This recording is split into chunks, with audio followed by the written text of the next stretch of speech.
भगवान गणेश की उत्पत्ति कैसे हुई, एक प्रश्न उठता है। तो ब्रह्मा जी कहते हैं, प्रसन्नमानसो ब्रह्मा प्रतुवाच शिवम स्मरण। उन्होंने शंकर का ध्यान करते हुए भगवान गणेश जी के जन्म की कथा कही। भगवान गणेश के जन्म की कथा सुनने के बड़े पुण्य हैं। ऐसा कहते हैं जिनके संतान नहीं हो रही है, गर्भ में संतान रुक नहीं पा रही है, भगवान गणेश जी के प्राकट्य समय पर उनकी जन्म कथा सुन ली जावे तो उसकी बड़ी महिमा है।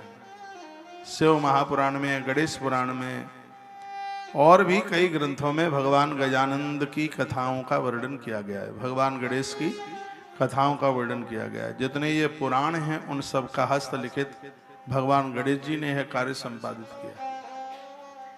गौरी के भगवान गणेश भगवान के विवाह से भी पहले थे, अनादि काल से गणेश, जब कोई नहीं था तब से भगवान गणेश हैं। और भगवान गणेश की पूजा हम गणेश की कृपा के बिना नहीं कर सकते, यह उनकी कृपा होगी तभी हो पाएगा। कल्प भेदाद गणेशस्य जनि प्रोक्ता विधि परात शनि दृष्टम सुरक्षितम संचितम गजमाननम। कल्प भेद के अनुसार कई प्रकार से भगवान श्री गणेश जी की कथा का वर्णन किया गया है।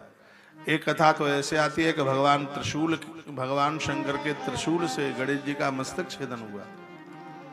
एक कल्प भेद में एक कथा ऐसी आती है कि मैया के यहाँ जब बेटा पैदा हुआ, प्रकट हुआ, तो देवता लोग बधाई देने के लिए आए। एक बहुत बड़ा कैलाश पर उत्सव मनाया गया जिसमें बहुत आनंद हो रहा था, बहुत बड़ा महा उत्सव मनाया गया। इस उत्सव में सूर्य पुत्र भी चल करके आए जिनका नाम शनि महाराज। सब लोग भगवान को आंखें उठा करके देख रहे थे, गदगद हो रहे थे, प्रसन्न हो रहे थे, लेकिन शनि देवता अपनी गर्दन को नीचे किए हुए थे।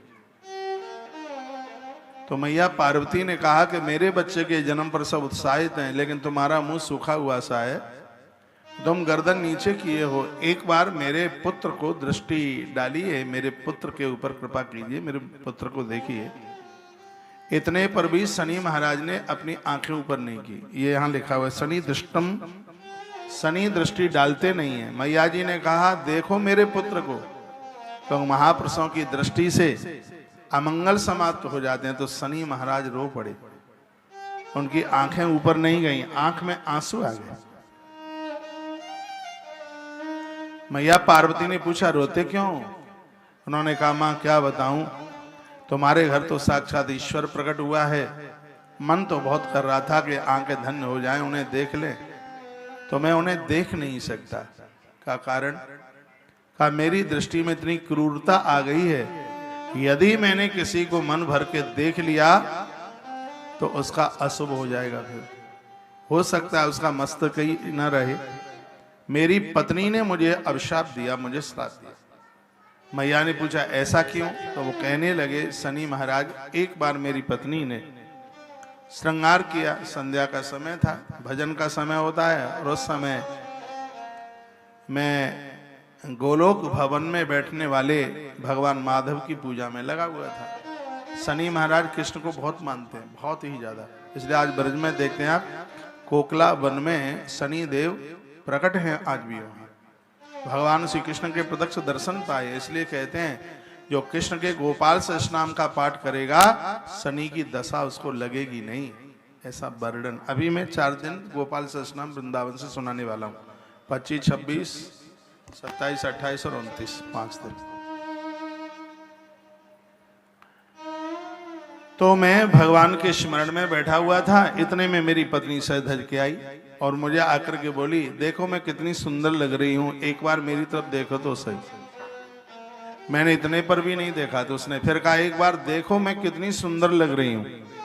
मैंने फिर भी नहीं उसकी तरफ देखा। फिर उसने तीसरी बार कहा कि एक बार मेरा सौंदर्य तो देखिए, मैं कितनी मलूक लग रही हूं, सुंदर लग रही हूं। इतने पर भी उन्होंने नहीं देखा। तो शनि कहते हैं कि मेरी घरवाली इतनी कुपित हो गई और मुझसे बोली कि अब तुम जिसको देखोगे उसी का मस्तिष्क छेदन हो जाएगा, उसी को कष्ट हो जाएगा, उसको दिक्कत हो जाएगी, यानी तुम्हारी दृष्टि अब ठीक नहीं होगी। तुम जिसको देखोगे वो परेशान होगा। इसलिए माई तब से मैंने अब तो देखना ही बंद कर दिया। जिसके ऊपर मैं बहुत रुष्ट होता हूं उसी को देखता हूं, और ऐसा देखता हूं कि कोई तो 2.5 साल परेशान रहता है, कोई 7.5 साल परेशान रहता है, कोई 19 साल परेशान रहता है। मेरी दृष्टि इतनी खतरनाक हो गई है। इसलिए आपका पुत्र है और माँ आपने बड़ी प्रतीक्षा के साथ अपने पुत्र को प्राप्त किया है, इसलिए मैं उसको नहीं देखूंगा। लेकिन मैया नहीं मानी। मैया ने कहा नहीं नहीं नहीं नहीं, आपको दृष्टि डालनी ही पड़ेगी। तो यहाँ ब्रह्मा जी ने यह श्लोक बोला है। विधाता ब्रह्मा कहते हैं कि मैया नहीं मानी तो हे नारद, उसी समय शनि देवता ने इस बच्चे की तरफ निगाह खोल करके देखा। ऐसा भी वर्णन आता है कि शनि महाराज की दृष्टि इतनी खतरनाक हो गई, औंधे मुंह पड़े थे शनि लंका में। हनुमान जी ने जाके मुक्त किया और कहा कि देखो अब इधर उधर। शनि महाराज ने ऐसी दृष्टि से लंका को देखा कि लंका जल के ही राख हो गई। तो शनि देव की जो दृष्टि ब्रह्मा भी बताते हैं, ब्रह्मा जी कहते हैं कि जैसे ही पार्वती सुत की तरफ शनि महाराज ने देखा, उसी समय उस बच्चे का मस्तिष्क छेदन हो गया। देखा, शनि दृष्टम सरुक छिन्नम संचितम गजमानन। उस बच्चे का मस्तिष्क कट गया, शरीर से मस्तिष्क अलग हो गया। एक तो कल्प भेद में इस कथा को ऐसे वर्णन किया। श्वेत कल्प में गणेश जी के जन्म की कथा बताई, कृपालु शंकर जी के द्वारा उनका शिरच्छेदन। ये श्वेत कल्प में भगवान शंकर के द्वारा। इदानीम श्वेत कल्पेयम गणेशोत्पत्तिरुच्यते यत्र छिन्नम शिरस्तस्य शिवेन स कृपालुना। भगवान शंकर के त्रिशूल के द्वारा भगवान गणपति का मस्तक छेदन हुआ। तो पूछा गया, संदेह हो नात्र कर्तव्य संक्रमण कृत मणि। कुछ भी हो सकता है, भगवान शिव की लीलाओं पर संशय ना करें। तो कहा, तल नील या अखिलम विश्वम सज्जते पालिते। तथा भगवान महादेव ब्रह्मा बनकर, जन्म विष्णु बनकर, पालन रुद्र बनकर सबका उद्धार कर रहे हैं। उनकी दृष्टि से, उनके किए हुए कार्यों से कुछ भी हो सकता है।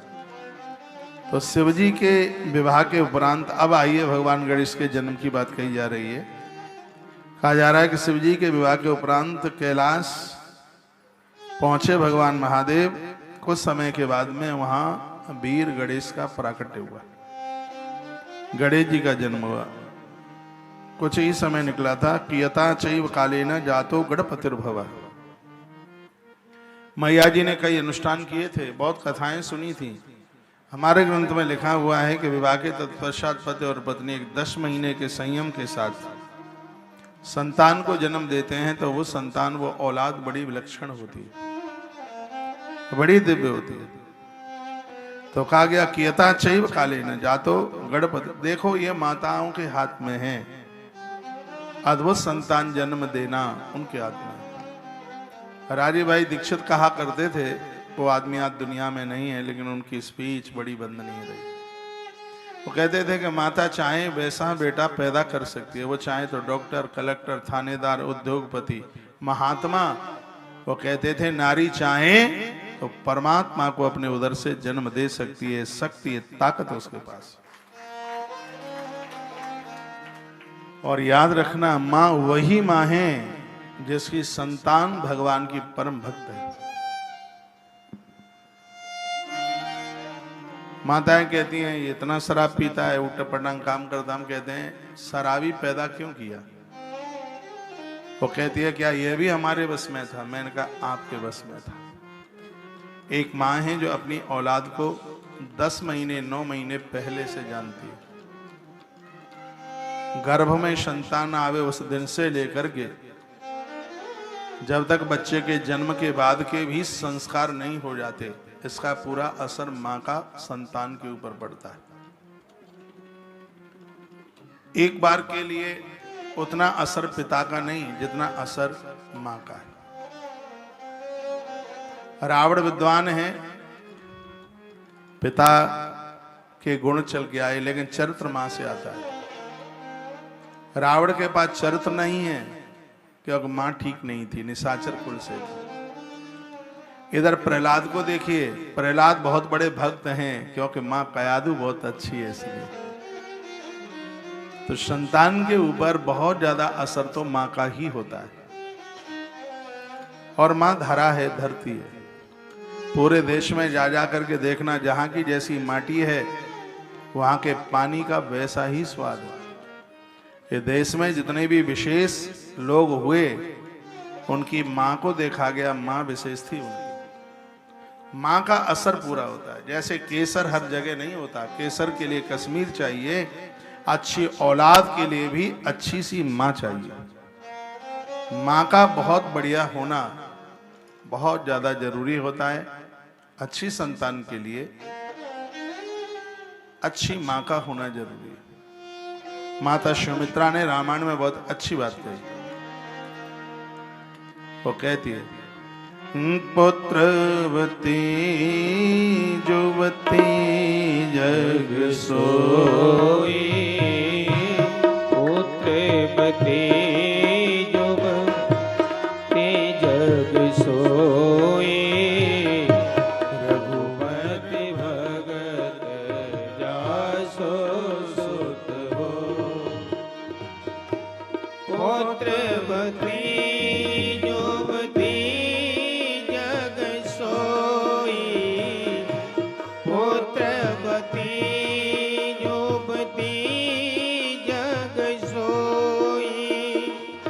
रघुपति भगत जासु सुत होई, पुत्रवती जुवती जग सोई, रघुपति भगत जासु सुत होई।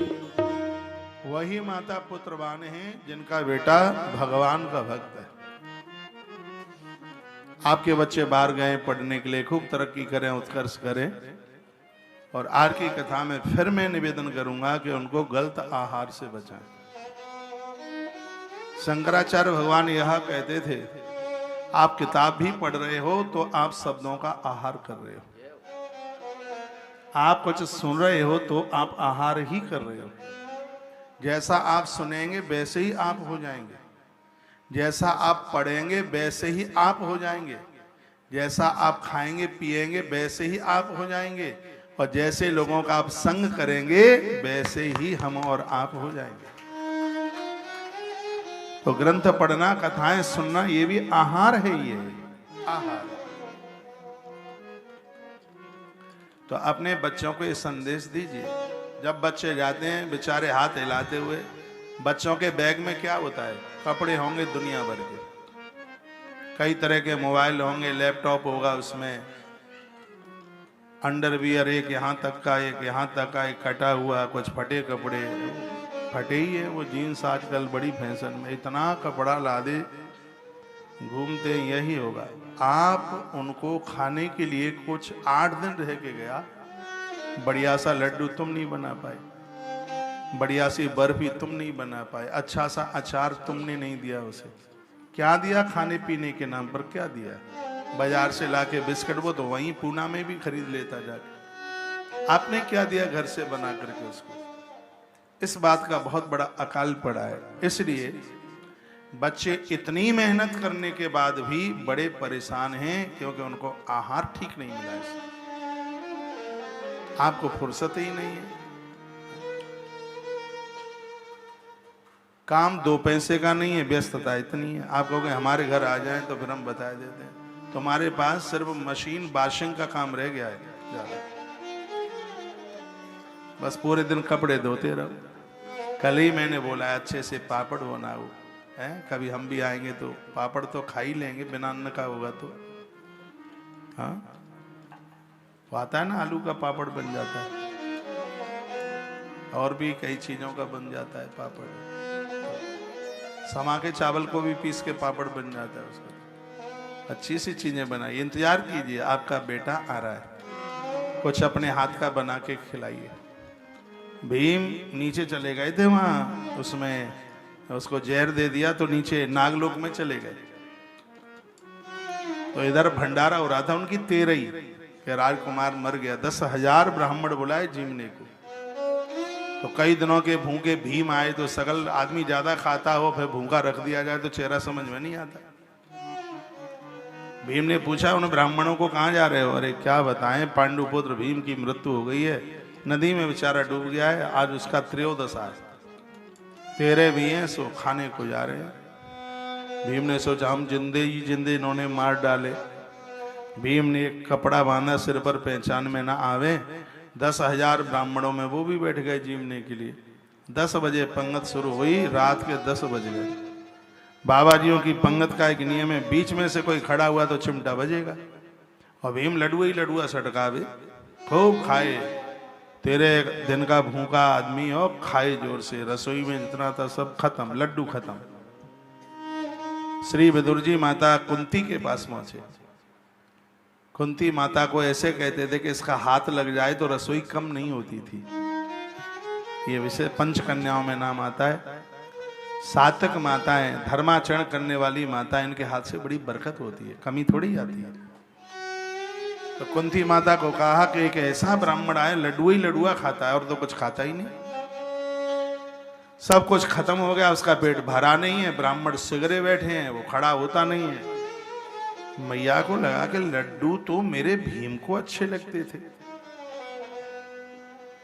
कहीं भीम तो नहीं आ गया। मैं ये कहूं तो ये लोग कहेंगे पगली हो गई है कुंती, भीम तो मर गया है।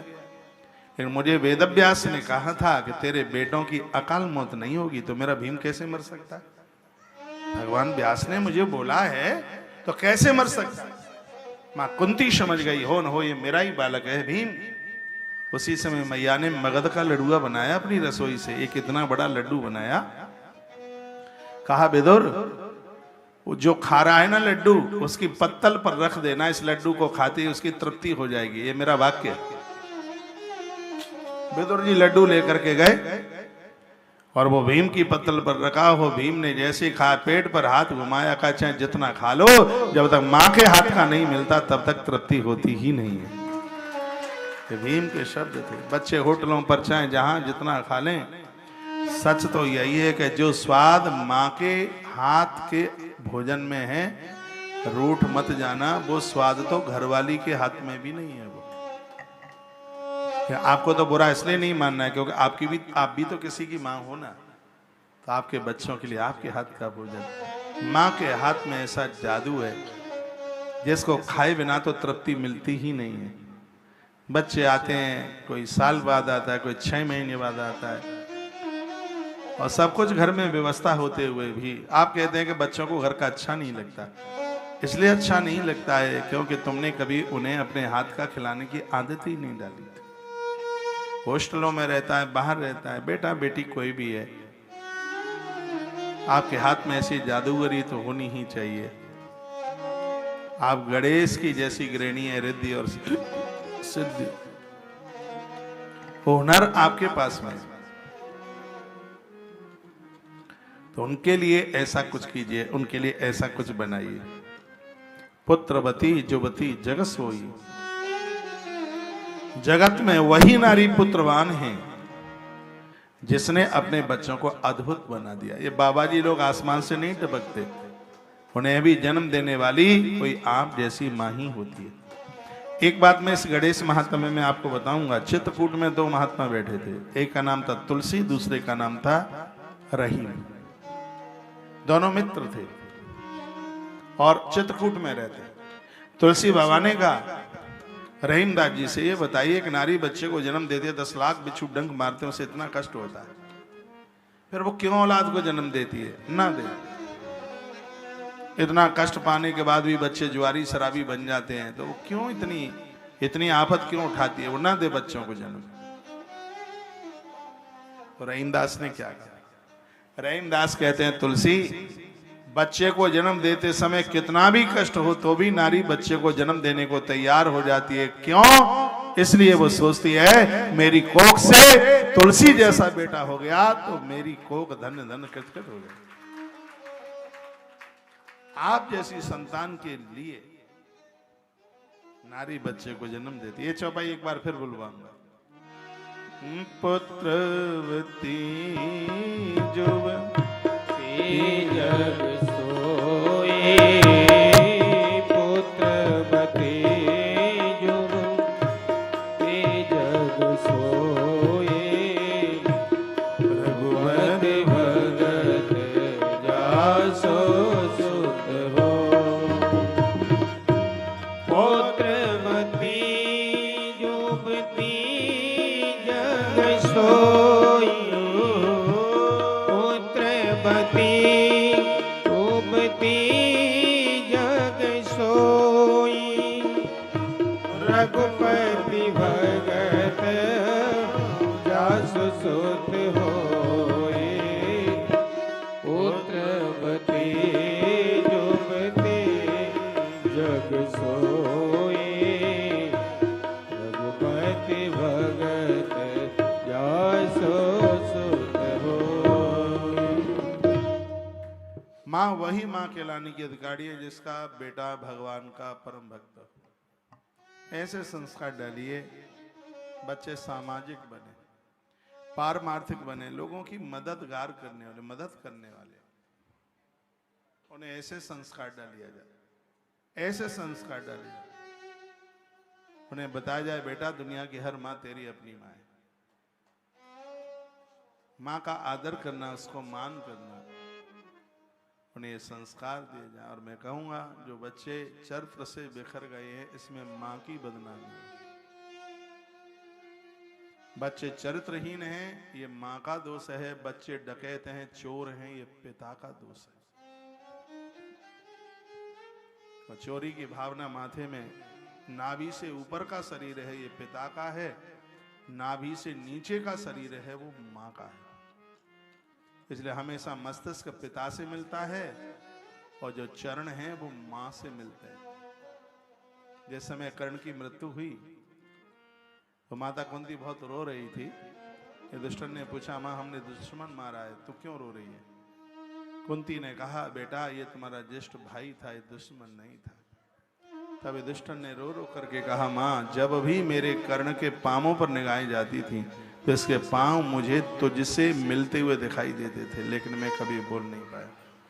इसका मतलब है पिता की देखरेख में बच्चे विद्वान हो जाते हैं और माँ की देखरेख में बच्चे चरित्रवान हो जाते हैं।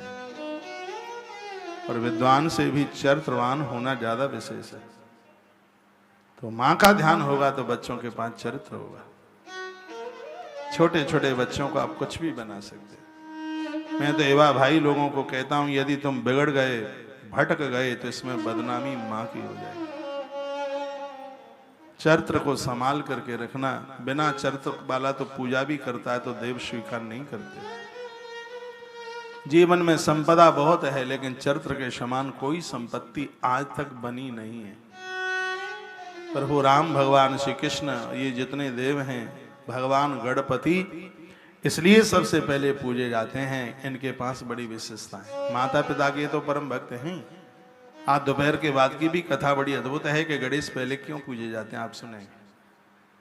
गणेश जी की बड़ी विशेषता है। जिस समय वो परिक्रमा कर रहे थे, पूरे देश की परिक्रमा करने के लिए गणेश जी निकले थे। और जिस समय वो प्रदक्षिणा करते करते, इस देश की परिक्रमा करते करते वो बद्रीनाथ में पहुंचे तो धर्मध्वज की बेटी वहां तप कर रही थी। राजा धर्मध्वज की कन्या तपस्या में बैठी थी क्योंकि तप के द्वारा वो अच्छा वर चाहती थी। उसका नाम था वृंदा। बाद में वही तुलसी बनी है। पहले तो वो वृंदा थी। तो उसने भगवान गणपति को देखा और गणेश को देखते ही वो अपनी जगह से खड़ी हो गई। वैसे अनुष्ठान जब पूरा नहीं हो जाता तब तक बीच में खड़ा नहीं हो जाता, बोला नहीं जाता, ये नियम है अनुष्ठान के। और उसने अपना स्थान छोड़ दिया। गणेश जी अलकनंदा के किनारे पर, प्राचीन बात है, आचमन कर रहे थे वो। तो इतने में वहां आ गई और बोली हे वीर तुम किसके पुत्र हो?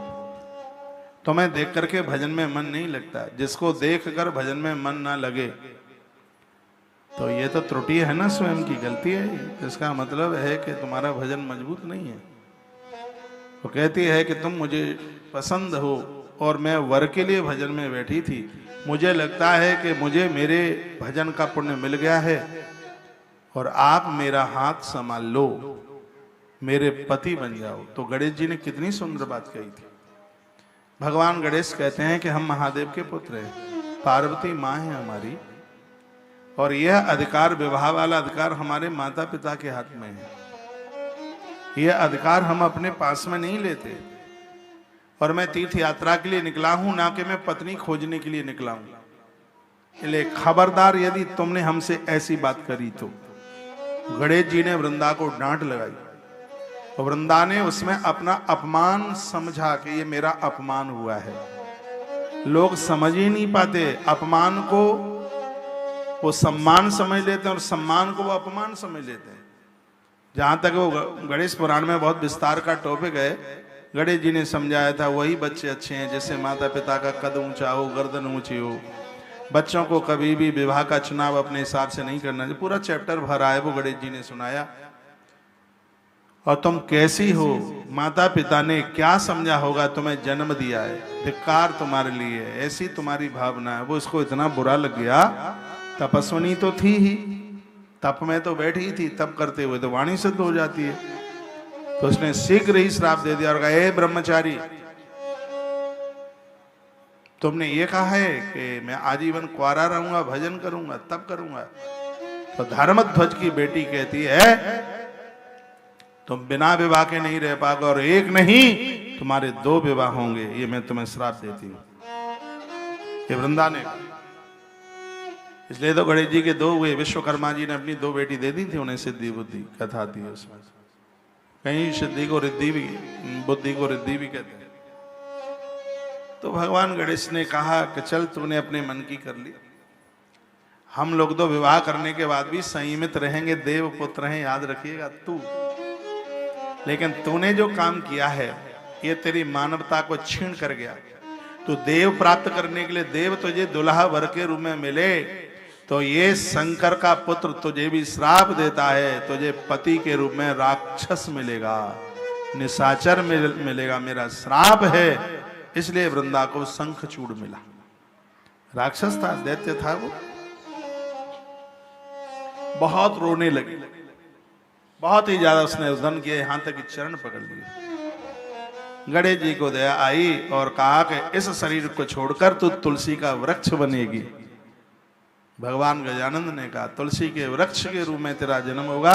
किसी कारणवश भगवान नारायण पत्थर की शिला सालग्राम बनेंगे और तू भगवान को समर्पित होगी, नारायण को तू समर्पित होगी। देव तुझे स्वीकार करेंगे, लेकिन मैं तुझे कभी स्वीकार नहीं करूंगा। जिसने तुझे मेरे ऊपर चढ़ा दिया उसके यहाँ घोर गरीबी चल के आ जाएगी, तंगी आ जाएगी, उसका धन नष्ट हो जाएगा, समाप्त हो जाएगा। ऐसा भगवान गणेश ने श्राप दिया। और कहा इतना ही नहीं, सूर्य साक्षी है, इस समय सूर्य साक्षी है, रविवार का दिन है, मेरा श्राप ये भी है तेरे लिए, यदि जिसने रविवार को तुझे तोड़कर नारायण के ऊपर चढ़ाया, रविवार को तुझे तोड़ा, तेरी पत्तियों को तोड़ा, रविवार के दिन वैष्णव लोग भी तुझे तोड़ेंगे नहीं। इसलिए रविवार के दिन तुलसी नहीं तोड़ी जाती, नीचे पड़ी हुई है वो भगवान के ऊपर चढ़ा देते हैं, पहले से व्यवस्था कर लेते हैं। एकादशी के दिन भी तुलसी नहीं तोड़ी जाती, 11 के दिन वो व्रत करती है तुलसी। उस दिन आप बंधन कर सकते हैं, पूजन कर सकते हैं, लेकिन तुलसी पत्र तोड़ नहीं सकते। गणेश जी के ऊपर तो तुलसी चढ़ती ही नहीं, गणेश के ऊपर।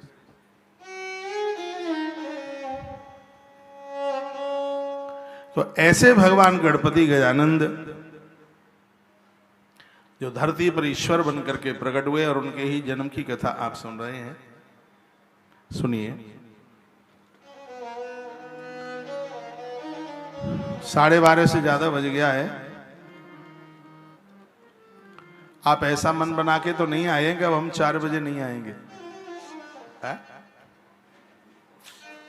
4 बजे वाली कथा 20 टॉप है, समझ लो। एक दुकान पर लिखा हुआ था 10 टॉप, 10 टॉप, लेकिन हमारी कथा तो आज की 20 टॉप है, 20 टॉप। अद्भुत कथा है, आनंद आ जाएगा। आज ही की तो कथा है, कल तो मुझे भी सुबह निकलना है। सुबह पूजा पाठ से फ्री होता हुआ फिर मैं निकलूंगा आगे के लिए। पानी बहता भला, हम लोग चलता भला। बस बह रहे हैं नदियों की तरह, आज यहाँ कल वहाँ परसों वहाँ। बस यह जीवन है, जीवन का आनंद है। कोई भी चीज तो टिकाऊ है नहीं, दुनिया है, दुनिया सरक रही है।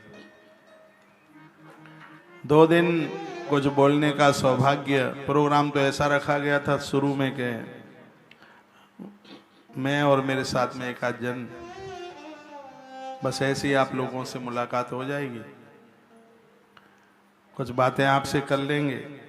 लेकिन भगवान गजानंद की ऐसी इच्छा थी, ये 2 दिन फिर हमें उनकी सेवा करने का सौभाग्य प्राप्त हुआ, शब्दों के द्वारा, वाणी के द्वारा। जो भी कुछ यहाँ से बोला जा रहा है, उन्हीं की कृपा से ही बोला जा रहा है।